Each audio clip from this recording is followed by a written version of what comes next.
Casper is my umbrella cockatoo, and I've had him all his life since he was a few months old. Hi, Casper. He thinks he's totally in charge, and right now he's got that look on his face like he's really happy you came to his home. Thank you very much for coming to his place. Hope you have a good time. If there's anything you need, just tell my servant Paul. Paul Tortora is my name. My place of origin is Australia. Grew up in Queensland, but I've been living in San Francisco for the better part of 40 years.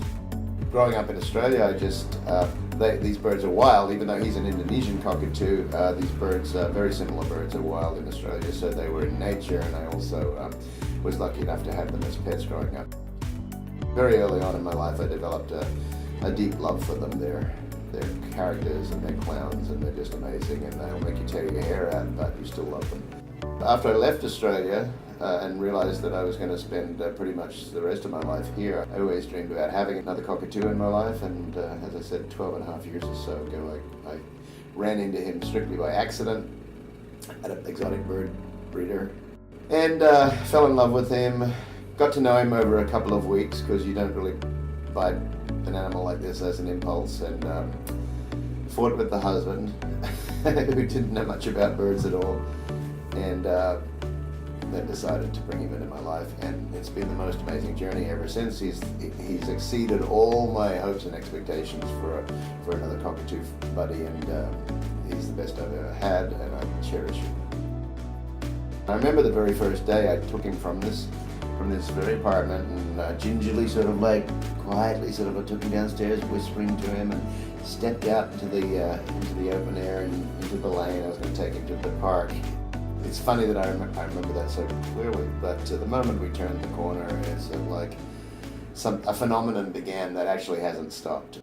People just love him. They go nuts over him. He astonishes people, I guess, and I'm proud of him, so I'm going to say, well, rightfully so, but I can totally understand why. Some people tell me they've never even been up close to a bird, any kind of bird, and so, okay, well, that's an interesting thing to discover. There are people that don't grow up around wildlife like I was lucky enough to.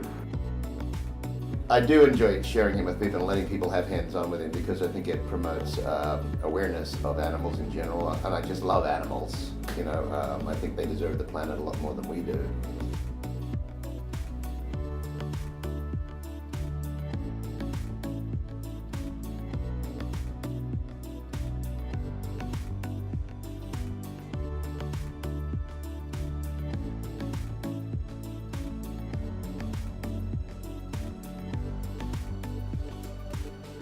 But I think with kids, I feel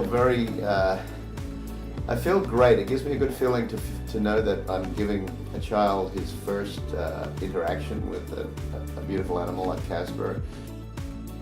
My idea behind that is that you know how you remember those things, those first things that happened to you in life, and you never quite forget the how it made you feel and whatever. And I just hope that it's a stepping stone to a lifelong love of animals and a respect of animals and appreciation of animals. So it's very important to me that I let kids touch him and play with him and see how sweet he is.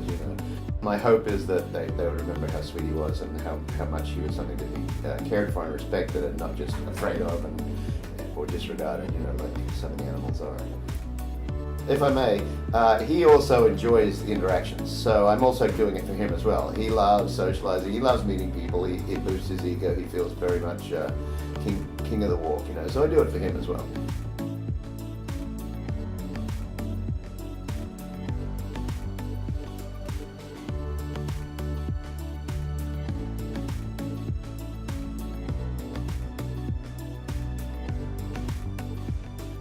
He's definitely given me a whole new lease on my own life. I would like to think I wasn't, wasting away if I didn't have him in my life, and I'd be pursuing other things, I suppose. But the point is, I'm in my 60s now, and so, you sort of just slow down. You're not so much called out to the nightlife anymore and that sort of stuff, My life has opened up, he's sort of just given me another level of enjoyment of my own life. He has taught me, without a doubt, he's given me the awareness that I am able, and still able, after living my life, I'm still able to have such a close relationship, friendship, and let's say union of sorts with with an animal. You know what I mean? And I, respecting animals as much as I do, I love the validation that I get out of our relationship. He's made me realize that it's not a fantasy. It's not an obscure concept in my world. It's like I love him. He means so much to my friends, so that's very affirming, I guess. I don't want to get too lofty about it because I certainly don't think about it in these terms all the time. But it's true. I mean, I get so much more back from him than I think he gets from me, and he gets a hell of a lot from me.